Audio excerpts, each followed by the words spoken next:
Hello again, this is Jeffrey Geisner from the Obligation of Memory podcast network on YouTube and Facebook for the Jewish Culture and Holocaust Remembrance group. I'm speaking with the Maggid family, and we're talking about, on this episode, we're going to pick up where we left off of both Adam and Liana about their relationship with their grandmother, and we heard some great things there, so I recommend you going back to the prior episode to hear more from them. But Randi also was going to add some thoughts as to how she sees her children as it relates to her survivor parents and herself, and some of the trauma that she's went through growing up in her own survivor's home. Yeah, there are definitely some beautiful generational gifts. But trauma, how I saw trauma was in myself first, that I would feel scared sometimes, just for no reason, total fear. And I cleared that up within myself during my life. But when I saw my kids do that, when they were little, they would be afraid for no reason. And it got to the point where I realized, okay, it's through the lineage, it's through the cells. This is coming through to them. This is epigenetics. And what can I do about this? And I would take them to do network spinal analysis. It's a kind of chiropractic energy work. And it really helped. How old were they? 8, 9, 10. Do you 11, remember? 12, 13. Do you remember these? Do you remember these episodes? Yeah, Liana and Adam? Yeah. in like elementary school, I'd say, just or before too. Just like getting really terrified and like not able to sleep for a while and stuff like that. It would be pretty bad. So there were causation for you to be able to move in that direction. Yeah. And you were also scared, Liana? I don't know. I like don't remember this. Yeah, I think so. Yeah, you did. You were like that too, both of you. And I believe more so Adam, but you both had that. And so basically, with Ben's permission, I nipped it in the bud naturally with some energy work, and every single time, I never let it go. If something like this was happening, we would do something about it, and it's something that felt good and wasn't traumatizing and wasn't medication, nothing like that. It's something that really just reorganizes the system. So we didn't cover how you got into alternative health. So I think probably we should dial back a couple of stints and let you describe your own journey into alternative medicine and how you have healed yourself using alternative medicine. Well, I'll backtrack and say I watched my brothers take pills, and that never worked. It just was. So I know that for me, and I'm not judging anyone who takes medication at all, but for me, that it's not medication for this kind of thing. I think it blocks the creative process, meaning, so both of my kids at around 12, 13 got a little bit depressed. And with the shamanic viewpoint, it's a rite of passage. It's something you have to go through, something that you have to live through, work through, get through. It's just like I did. And you get to the other side of it. But if you're blocking it with medication, or you're blocking it with drugs or this or that, I just feel like it's not the way to go. And I supported my kids for actually going through it and feeling all their emotions. And I think that feeling the emotions and not blocking them was a big part of their own healing journey really young, so that they don't have to deal with this kind of stuff their whole life. Do you feel, Adam and Liana, that when you have a challenge in your life today, that you're leaning on this view today?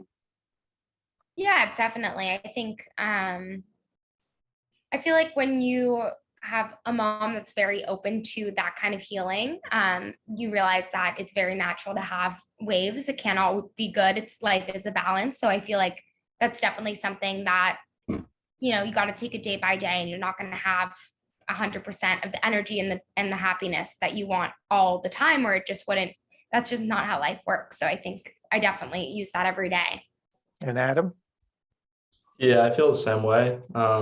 Just I normally just do things like naturally without taking anything, but it's more so just I believe like you know, kind of my mom has taught me like I can do things like more things than I think I can. I'm capable of a lot. You know, and with her help, I can do even more. So so a quick test for me.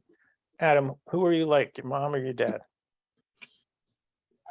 I think I'm like casually more like my dad, like day to day.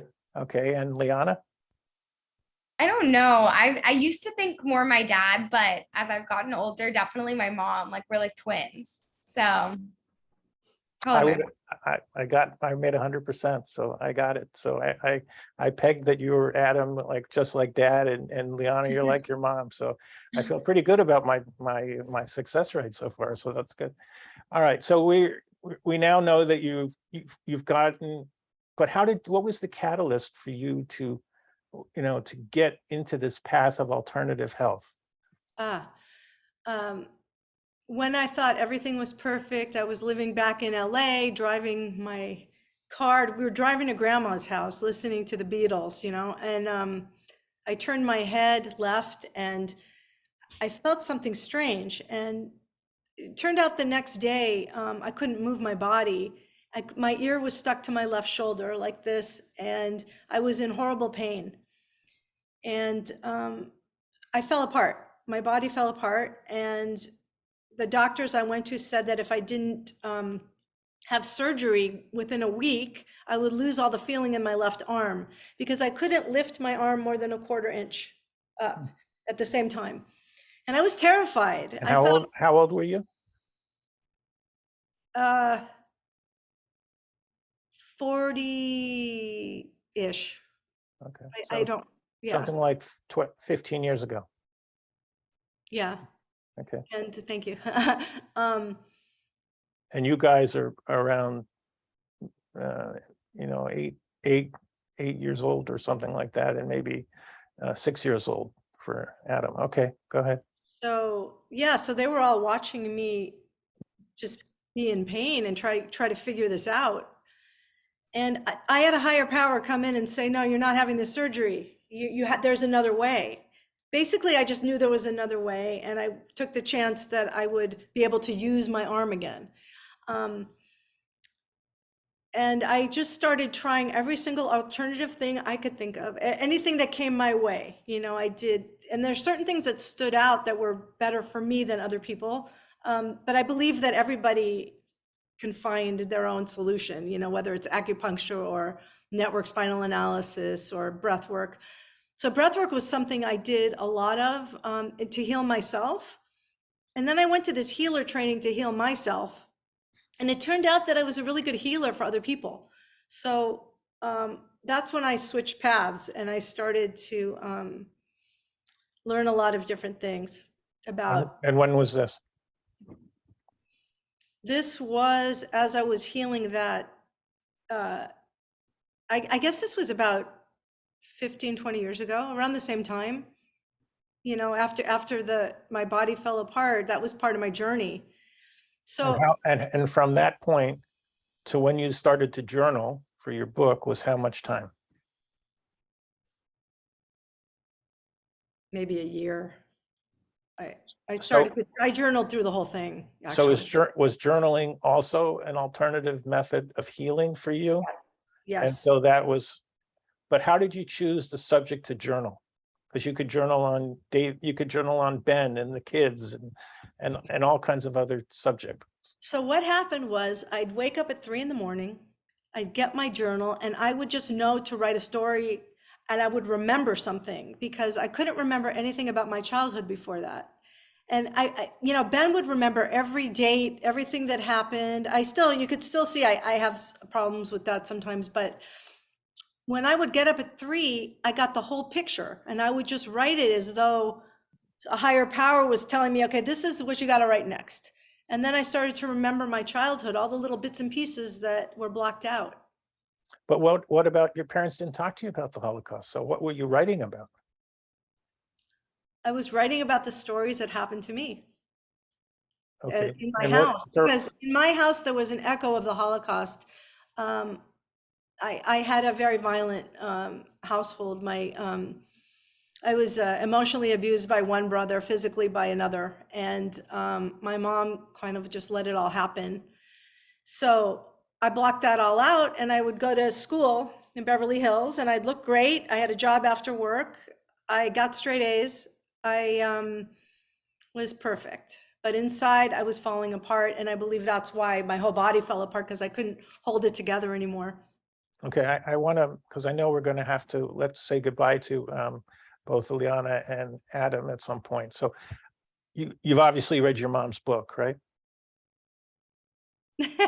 Liana did. Not yet, no. Adam, okay, so that's an interesting point. So Liana, as a reader and not as a daughter of a mom, who author, what are your impressions of the book as a reader? And why would someone your age, which is, I'm all about trying to teach the Holocaust lessons to a younger audience. I'm not about, showing black and white films with bones being shoveled into by bulldozers. I don't think that doesn't teach you and younger generations why there should be no hate and why we're experiencing tremendous rises of anti-Semitism. So I want to know, why would someone of your age who's not related to your mom find this book something that they would want to read? Outside of the title.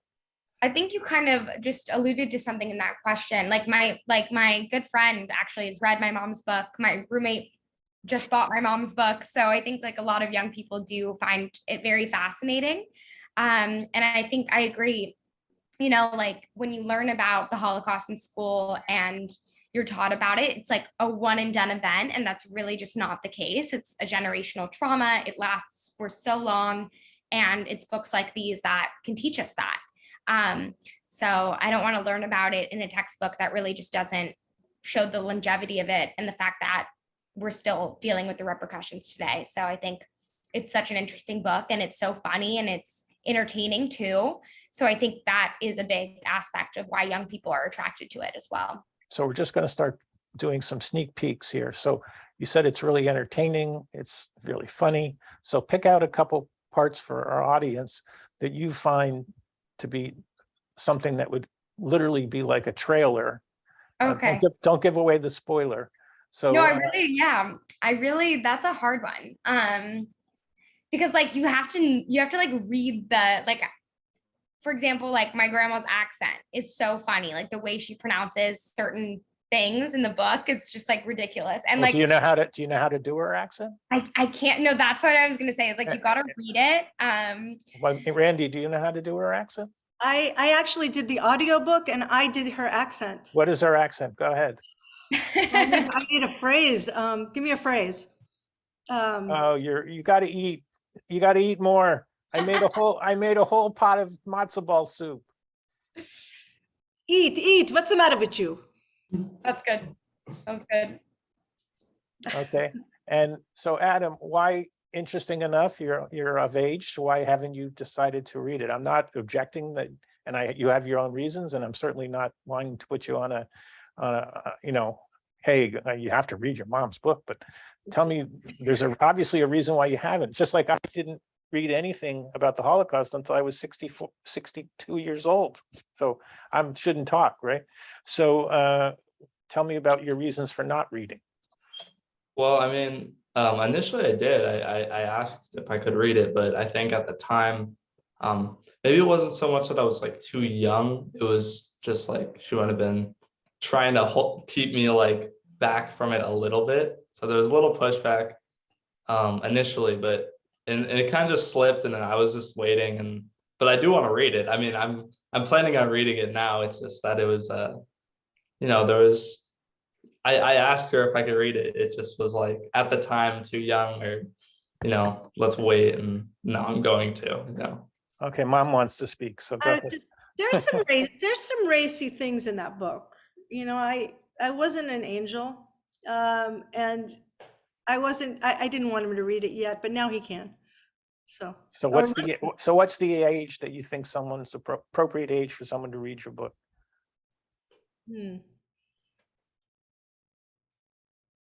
13 and up. I think so. Okay. Right, Leona? Or no, you don't agree? Probably like 16. Okay, 16. Come on, get it right, mom. You got. I mean, There's millions of people going to listen to this, so let's go. I read it at 16, around then. yeah, No, yeah, like and it was still raunchy for me, so I feel like it would be like 16. it was funny that her friends would get the book and read it before she did. It was interesting. All right, so we're gonna now squarely go on to the book. So tell us a little before we get into it. You said that the book helped you transfer a lot of the inner trauma that you were having, and you called it Beverly Hills Holocaust. Beverly Hills Concentration Camp. I'm sorry, Beverly Hills That's okay. Concentration. Easy mistake. I apologize. So I want to understand your sort of your thought process on how you decide to write this book and how you decide to name this book. Well, first, I would write on yellow legal pads. I have a picture somewhere. There was this big pile of them. I would just write and write and write and write. It was stream of consciousness to the point where I couldn't stop. And, it's almost like, between the words of the Torah or something, like there's something in the writing and in between the words that I would get a download of something that happened. And maybe I would remember something or put something together. And it was like the journaling was connecting the dots for me. And you took 6 years. Yes, I did. Okay. Well, And 6 how- years to write it, to journal and to type. I had this big pile of chicken scratch, that I was writing by hand because it seemed to flow better with a pen. And then one day I just typed it all up.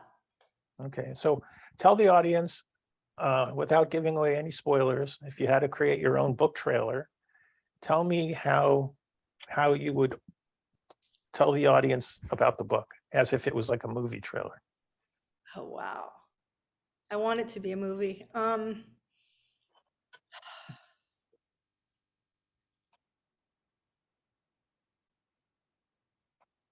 All right, Liana, to help your mom.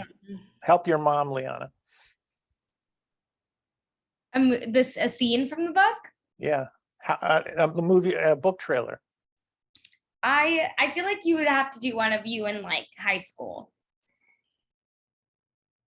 Okay. Like maybe walking out, like maybe just going to high school after having like a very terrible night the night before and having like a boyfriend and trying to be like very normal. Yeah, okay, so now I'm thinking about it. No? Yes, I agree with Ben is shaking his head, so we can't let him not come on. So if you're muted, get off mute and let Ben add his 2 cents in here. Well, the opening scene of the book is the trailer. Okay, tell us, talk. The police come to the door, and there's mayhem going on in the household, and somebody's called the police, and now the police show up. Which I household? called Your it. house? Your household? It was my house when I was a teenager, and I called the police because my brother was being violent. But the opening scene is a policewoman coming to the door and my brother opening the door and the conversation that went on. Right, Ben? Is that? Yeah, and what she told you. Yeah, and she told me Give when. us a little bit more, so we can excite the audience in wanting to hear more. So I was afraid. I called the police.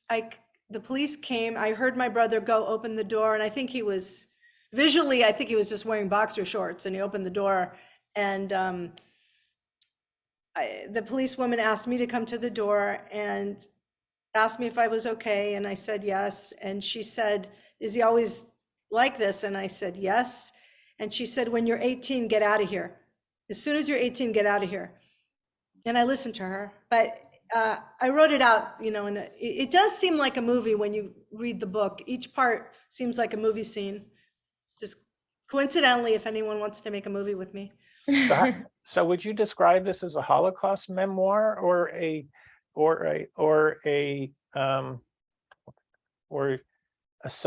self-healing book? No, I think this is what's interesting about it. It's my life now, or in the book, it's the current life, but then there's the flashbacks from, you know, there's the girl in the pain, and then there's the flashbacks of growing up, but within that are flashbacks of the Holocaust, of what my mother went through in the Holocaust.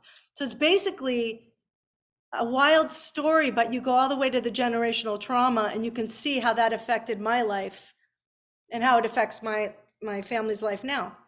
So there's all these, there's layers to it. So you were mentioning before we started that you're doing a lot of interviews and you're doing a lot of presentations to book groups.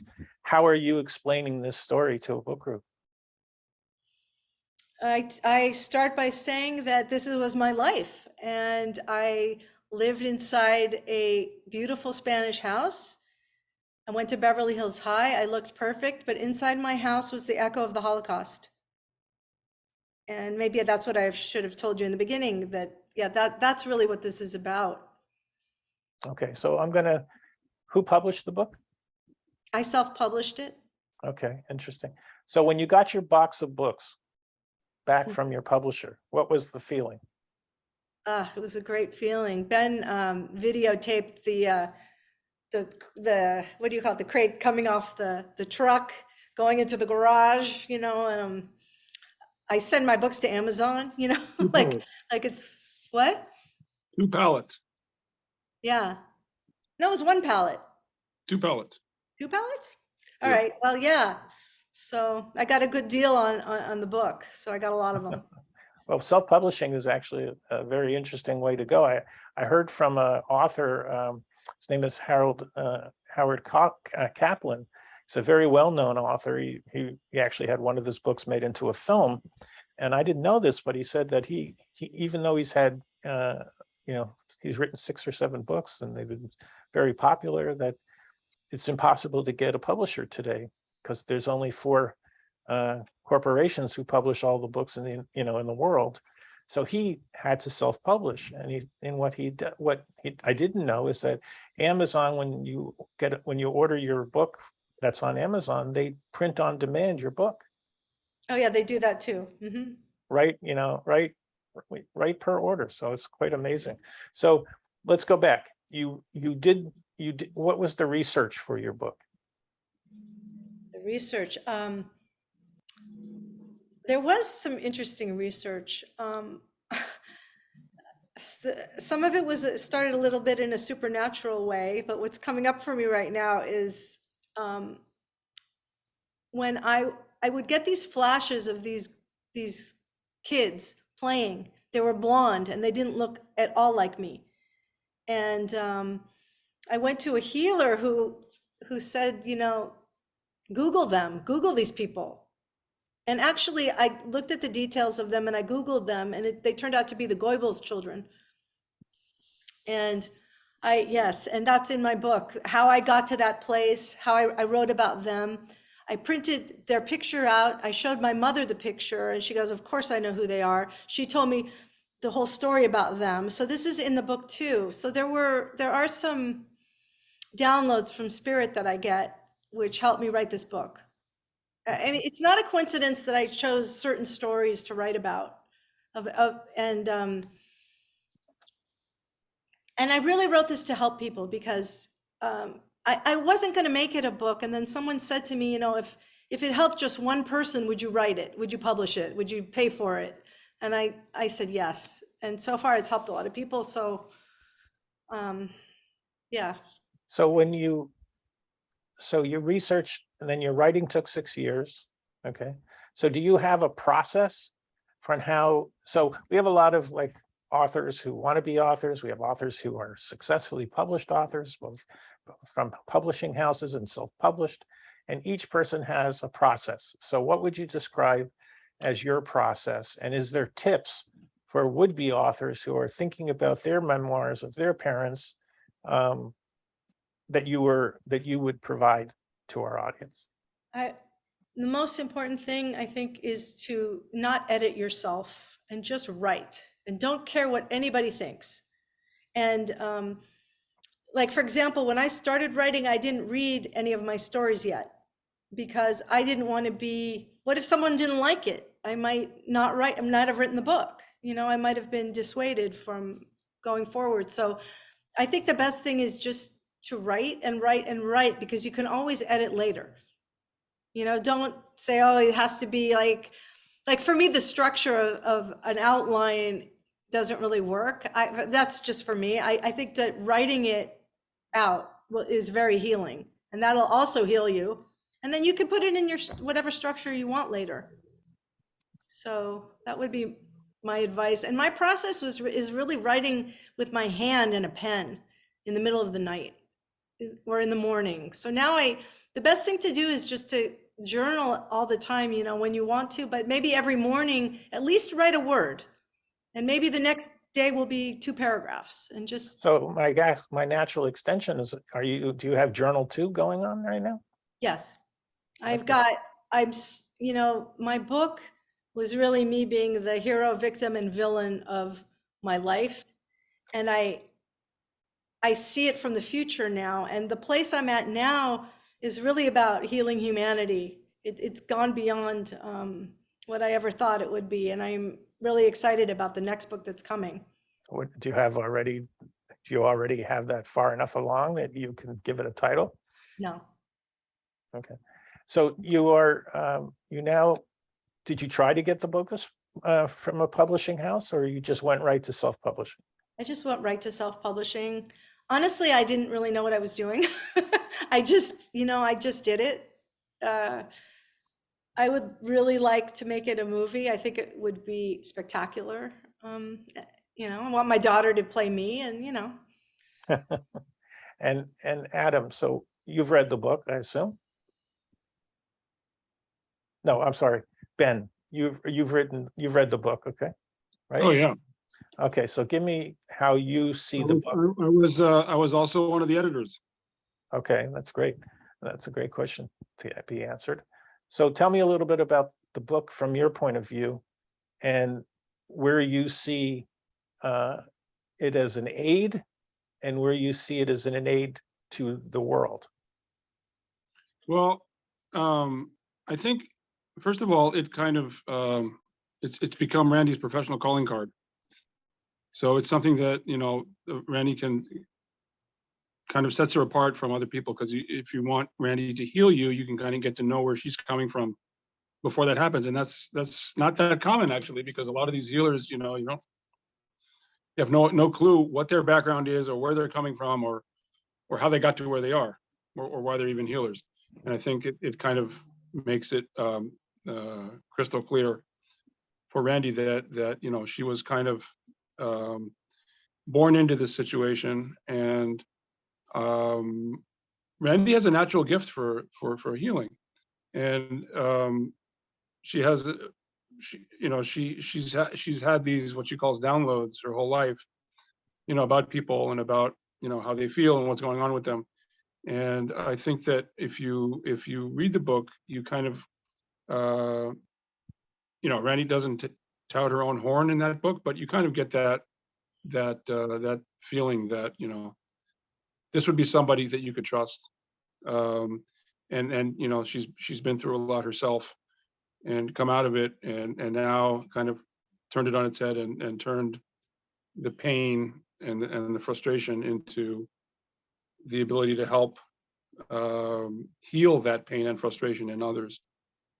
And but you know, the book, as far as Randi's concerned, as far as, you know, her progression as a healer and as a shaman, the book was a stepping stone. It was a kind of a a first step that was very deep and took a long time, and a process that I think Randi had to come to terms with too, and the reader will as well while they're reading.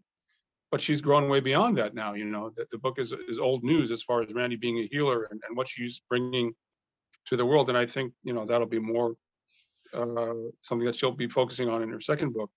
But Randi already is now a renowned healer with a following, and it's great to be able to see who she is and where she's coming from. So that's what the book does. So like me, you're in business, and I don't want to put it to a test, but I'll just ask the question. You don't have to answer it.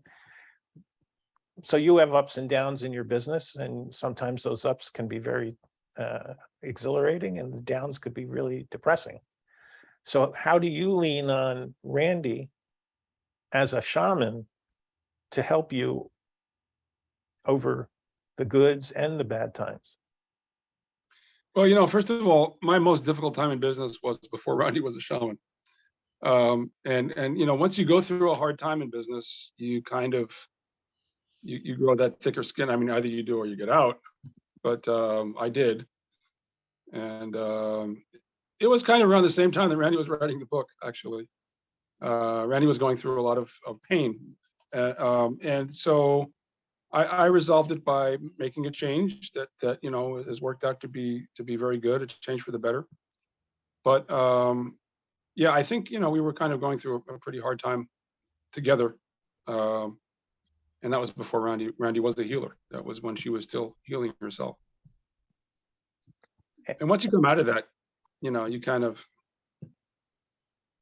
I think you're a little bit immune to. Well, you're lucky. For me, I had many downsides. My whole career has been up and down because I build startups. So not all startups work. Right, but once you have a big down, the next one is not going to be as serious. You're not going to take it as seriously. Well, that's true. But yeah, it's just that for me, and I don't want to get into me, but my life is my work, and my work is my life, and that's a really dangerous place. And so when you have a failure in a business, you feel like your life is a failure. Yeah. So it just is my creative personality that reacts that way. My personality may be different. So let me segue into where you are now, because you obviously, Adam indicated, or Ben indicated, that you have a following, you have a practice. You're in Beverly Hills, which is, I think, really an interesting place to have a practice. I deal with the world of what they call total addressable markets, which is the amount of potential you can, how big of a market is it? So I think you have a great market in being in Beverly Hills. Would you, if you were in Chicago, would it be the same? Actually, I'm in Redondo Beach. Okay. I don't live in Beverly Hills anymore. And people come to me, they drive here. And I also am on Zoom. So the way I look at it is that the people who are supposed to show up, and they do. How do they find you? Mostly word of mouth. I'm also on social media, and I send emails out, but normally it's through word of mouth. And so you published the book in when? 2016. And tell us what, and you self-published it. So how did you market the book? I had a company, I think it was called Smith. They did the initial marketing of it. How did that work for you? And it's still the same. It's like, if I put some effort into it, if I go speak somewhere, or if I do a talk, I will definitely get people interested. So it was okay. I mean, I wouldn't say it was great. I was hoping to get more people to know about it, and maybe this podcast will help more people know about it. Again, I wasn't an expert marketer. I just did what I thought I should do. So it did work. I did get some publicity. I did, I have a presence. Mhm. And what I'm interested is, what was the audience reaction from the Holocaust community? Oh, mixed. If they were expecting a Holocaust history book, they did not like it. They didn't understand. If it was an older person, they just didn't understand what I was doing. But most other people, let's say book clubs in my neighborhood, after they read it, people would start to come up to me and tell me all about their children, things that they never told anybody else. And because there's a trust there. Like I opened up my life to everything, good and bad, when I sent this book out with that title. And people come to me for help. They can speak to me. And it's not, it could be, what I'm noticing is it's multi-generational. Like, let's say a dad comes for help, and sees me, then he'll tell his mother to come, then he'll tell his daughter to come. It's like, there's some trust there. And I really have a lot of gratitude for that families are trusting me. So how do you want us, this audience, both the YouTube audience and the podcast Obligations of Memory audience, to know about you, and why and how do they contact you? They can just go to www.randimaggid, RandiMaggid.com, and they can contact me through my website, and they can write to me. That would be the easiest way, and they can call me. There's a phone number there. And obviously you do Zoom around the world, because our audience is around the world. Zoom around the world. And how would you like this this podcast to end? So give it the exit. I'd like it to end. Let's heal the world. Let's shine the light for the next generations. Let's shine it. Let's not live in the pain. Let's not forget, but let's not live in the pain anymore. Let's shine the light and move forward, and with love. And that's a beautiful way to end our interview episodes. We're had quite a lovely session with the Maggid family, and we're talking about the Beverly Hills Concentration Camp, the book that Randi has authored, and it's available on Amazon. And it's a great read, and I would suggest, if you are interested in the work that Randi's doing in the area of alternative health and alternative healing, and if you've struggled with the traditional medicine and it hasn't worked for you, I suggest that you get a hold of Randi. And Randi, you can get Randi's website. Will be on the channels for you to be able to find. So thank you, everyone, for your time. And it was a really interesting set of discussions today. So thanks a lot. Thank you. Thank you. Bye-bye.